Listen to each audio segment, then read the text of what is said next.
வணக்கம் ஃப்ரெண்ட்ஸ். நான் லாஸ்ட் வாரம் ஒரு டிரைவிங் லேர்னிங் பற்றி ஒரு வீடியோ போட்டிருந்தேன். அதுக்கு அடுத்த நாள் நம்ம அதை எப்படி ஆப்ரேட் பண்ணணுன்றது ஒரு வீடியோ, அது ஒரு செய்முறை வீடியோ ஒன்று போட்டிருந்தேன். அது எனக்கு டைம் கிடைக்கிறப்போ அந்த செய்முறை வீடியோ போடுறேன். இப்போ என்னென்னாக்கா நான் கொஞ்சம் கொஞ்சம் ஒரு ஒரு 5 வாரம் வரைக்கும் நான் ஓரலாகவே சொல்லிடுறேன் என்னென்ன பண்ண போகிறோம், எப்படி நம்ம ஒரு கார் ஓட்ட ட்ரைனிங் எடுக்கிறப்போ, பயிற்சி பெறப்போ என்னென்ன நம்ம கடைப்பிடிக்கணும், நம்ம எப்படி போகணுன்னு தான் ஃபஸ்ட்டில் உங்களுக்கு தெரியணும். அதுதான் சொல்ல போகிறேன். லாஸ்ட் வீடியோவில் நம்ம எப்படி நம்ம சீட்டில் பொசிஷன் பண்ண போகிறோம், சீட்டில் பொசிஷன் பண்ணிவிட்டு நம்ம எப்படி அந்த வாகனத்தை ஏற்றுறதுக்கு நம்ம எப்படி நம்ம தயாராக நிற்க போகிறோன்றதை கொஞ்சம் எக்ஸ்பிளைன் பண்ணியிருந்தேன். ஓரளவுக்கு உங்களுக்கு புரிஞ்சிருக்குன்னு நினைக்கிறேன். அதுலேருந்து அப்படியே கண்டினியூ பண்ணுறேன்.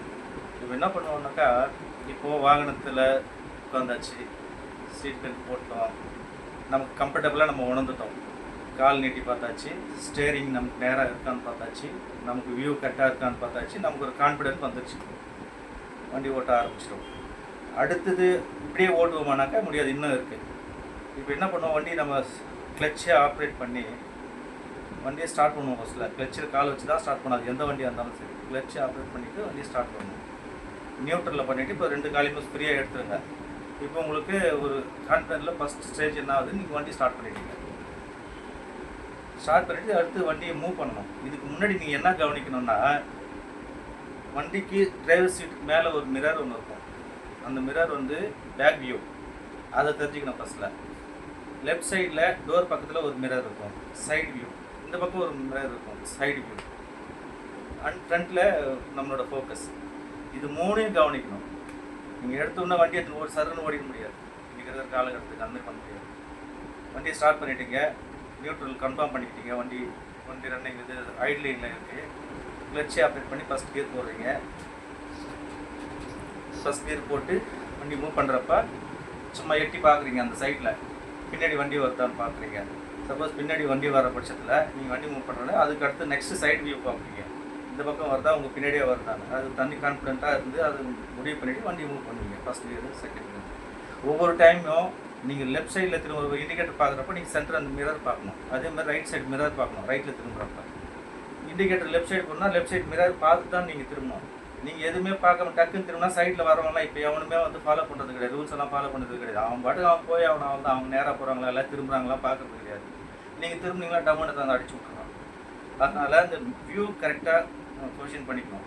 லெஃப்ட் திரும்பினா லெஃப்ட் திரும்பினா லெஃப்ட்டில் மிரர் பார்க்கணும், ரைட் திரும்பினா ரைட்டில் மிரர் பார்க்கணும். ஒரு இடத்துல போயிட்டே இருக்கிறோம், நம்ம ஒரு லைனில் போயிட்டுருக்கோம், முன்னாடி ஒரு பிரச்சனை, ஒருத்தர் பிரேக் அடிக்கிறான், நீங்கள் டக்குன்னு பிரேக் அடிக்கணுன்னாக்கா அடிச்சா அதுவும் கேர்ஃபுல்லாக அடிக்கணும். இந்த மிரர் பார்க்கணும், சென்டர் மிரர், நமக்கு தலைக்கு நேராக ஒரு மிரர் ஒன்று இருக்கும், அது பின்னாடி வியூ பேக் வியூ காட்டுது. அதை பார்த்துட்டு நீங்கள் லைட்டாக அப்ளை பண்ணணும். சடன் பிரேக் அடித்தாலும் பின்னாடி அடிச்சுலாம், அதையும் நம்ம பார்க்கணும். அதே மாதிரி முன்னாடி போகிற வண்டியை ஒரு டிஸ்டன்ஸ் வச்சு கண்ட்ரோல் பண்ண கற்றுக்கணும். இது ரெண்டுமே ஒரு 2 நாள் ஆகும். வண்டியில் ஏறி உட்காந்து மூவ் பண்ணி side, left, right mirror, left mirror, centre mirror, back view, front view, இது எல்லாத்தையும் அப்சர்வ் பண்ணணும். எல்லாத்தையும் அப்சர்வ் பண்ணி கரெக்டாக பண்ணுறப்போ இதுக்கு இடையிலே எல்லாத்தையும் பார்த்துக்கிட்டு காலுக்கு ஒரு வேலை, கைக்கு ஒரு வேலை, இந்த ஸ்டேரிங்கில் ஒரு கை, இது எல்லாத்தையும் கனெக்ட் பண்ணணும். நம்ம எல்லாமே நம்ம கனெக்ட் பண்ணுறதுக்கு நீங்கள் கொஞ்சம் நாள் எடுப்போம். ஃபஸ்ட் நாள் நம்ம உட்காந்து எப்படி பொசிஷன் பண்ணுறதுன்னு சொல்லிட்டேன். இதை தெரிஞ்சுக்கிறதுக்கே நீங்கள் காரில் உட்காந்து எடுத்துக்கு அது ஒரு நாள் எடுப்போம். இது தெரிஞ்சுக்கிறதுக்கு குறைஞ்சது நீங்கள் அதில் பழக்கம் பண்ணால் தான் தெரியும். ஓட்ட நீங்கள் ட்ரைனிங்கில் போகிறப்ப தான் தெரியும். இது மாதிரி பண்ணணும்.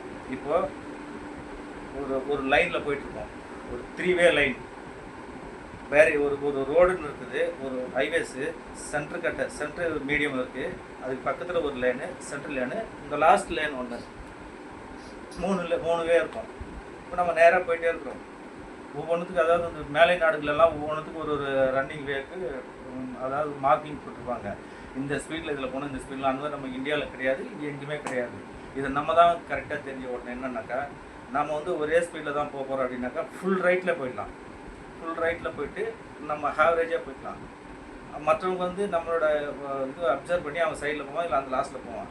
சரி, நீங்கள் அப்படி போல் லெஃப்ட்டில் சென்டராக போகணும்னு நினைக்கிறீங்கனாக்கா முன்னாடி போகிற வண்டியை அப்சர்வ் பண்ணிவிட்டு நீங்கள் கரெக்டாக வியூ பண்ணிகிட்டே போகணும். ரைட்டு திரும்பினாலும் நீங்கள் ரைட் இண்டிகேட்டர் போட்டு மிரர் பார்க்கணும். லெஃப்ட் திரும்பினாலும் லெஃப்ட்டு இண்டிகேட்டர் போட்டு லெஃப்ட் மிரர் பார்த்தா நீங்கள் இப்படியே அப்படி போகணுமே தவிர உங்கள் சவுகத்துக்கு டக்குன்னு இந்த பக்கம் ரைட்டு வந்து போக முடியாது, சைடு வாங்க லெஃப்ட்டும் திருப்பி சவுகரியாக போக முடியாது. அப்படி போனால் சைடு வண்டிக்காரன் வந்து நம்மளை அடிச்சுவான். நம்மளை அடிச்சிடுவானா அவங்க இடிச்சுட்டு கீழே வந்துடுவான். இன்றைக்கி காலகட்டத்தில் சின்ன வண்டிக்கு பெரிய வண்டிக்கு பயங்கரமான ஒரு காம்படிஷன் இருக்குது. எப்படின்னாக்கா நீங்கள் என்ன தான் கரெக்டாக ஓட்டினாலும் காரில் போனீங்கன்னாக்கா பைக்காக இடிச்சு போட்டான்னா அவன் மேலே தப்பு வராது, நம்ம மேலே தான் தப்பு வரும். இன்றைக்கி அந்த மாதிரி மென்டாலிட்டி, மனுஷனோட மென்டாலிட்டி அந்த மாதிரி இருக்குது. அதனால இதெல்லாம் அட்ஜஸ்ட் பண்ணி போகணும் கரெக்டாக. அதே மாதிரி நம்ம ஒரு பஸ்ஸில் போகிறோம்னாக்கா கார் இடிச்சிட்டான்னாக்கா பஸ்கார் மேலே தான் தப்பு போடுவான். ஏன்னா அவன் தான் தப்பாக வந்திருப்பான். இன்றைக்கி பார்த்தீங்கன்னா நிறைய ரேஷ் டிரைவர் இருக்குது, ட்ரிங்க் அண்ட் டிரைவ் இருக்குது. அப்புறமா வந்து பார்த்தீங்கன்னா பெருமைக்குனா ஓட்டுறது, அரைக்குறையாக வண்டி கற்றுட்டு நானும் வண்டி வாங்கிட்டேன் நானும் ஓட்டுறேன் அப்படின்னு சொல்கிற ஒரு பட்சத்தில் ரோடுக்கு வந்துட்டு வண்டி ஓட்ட தெரியாமல் ஒரு முறையான ட்ரைனிங் இல்லாமல் வந்து நிறைய கஷ்டப்படுறாங்க. அந்த மாதிரி கஷ்டம்லாம் நமக்கு தேவையில்லை. ஒவ்வொன்றா கற்றுக்கிட்டே இந்த மாதிரி ஒவ்வொரு விஷயத்தையும் நல்லா தெரிஞ்சுக்கிட்டு அதுக்கப்புறம் நம்ம வண்டியில் ஏறி ஓட்டுவோம். இன்றைக்கி ரெண்டாவது வாரத்தில் உங்களுக்கு வந்து இது வண்டியோட வியூஸ் எப்படி பார்த்து நம்ம வண்டியை மூவ் பண்ணணும், எப்படி நம்ம சைடு எடுக்கணும், லெஃப்ட் சைடு எப்படி எடுக்கணும், ஃப்ரண்ட்டு பேக் எல்லாத்தையும் அப்சர்வ் பண்ணிவிட்டு நம்ம வண்டி மூவ் பண்ணணுன்றது உங்களுக்கு ஓரளவுக்கு சொல்லியிருக்கேன். இந்த வீடியோ எல்லாருக்கும் ஷேர் பண்ணுங்கள். சும்மா நம்ம வீட்டில் உட்காந்துட்டு லேடிஸும் இப்போ வண்டி ஓட்ட ஆசைப்படுறாங்க. அவங்களாம் முதல்ல இந்த விஷயத்தை தெரிஞ்சுக்கிட்டு வண்டியில் ஏறி ஓட்டணும். ஒரு 5 கிளாஸ் இதே மாதிரி எல்லாத்தையும் விவரமாக சொல்லிடுறேன். அதுக்கு அடுத்து வந்து உங்களுக்கு செய்முறையாக காட்டுறேன். செய்முறைனா நான் காரில் போய் உட்காந்து நான் எப்படி பண்ணுறது உங்களுக்கு செய்முறையாக காட்டுறேன். இதுக்கு முன்னாடி என்னென்ன பண்ணுறதுன்னு சொல்கிறேன், ஒன்றா தெரிஞ்சுங்க. இதுக்கு அடுத்த வாரத்தில் நான் என்ன சொல்ல போகிறேன்னா வண்டியில் என்ன மாதிரிலாம் எதெல்லாம் நம்ம கவனித்து ஓட்டணும், டேஷ்போர்டில் இண்டிகேட்டர் என்னென்ன வேலை செய்யுது, அது என்னென்ன ஃபங்க்ஷன் பண்ணுது, அதெல்லாம் தெரிஞ்சுக்கிட்டு தான் நம்ம வண்டியை ஆப்ரேட் பண்ணணும். அதை பற்றி நம்ம அடுத்த வாரம் பேசுவோம். நன்றி.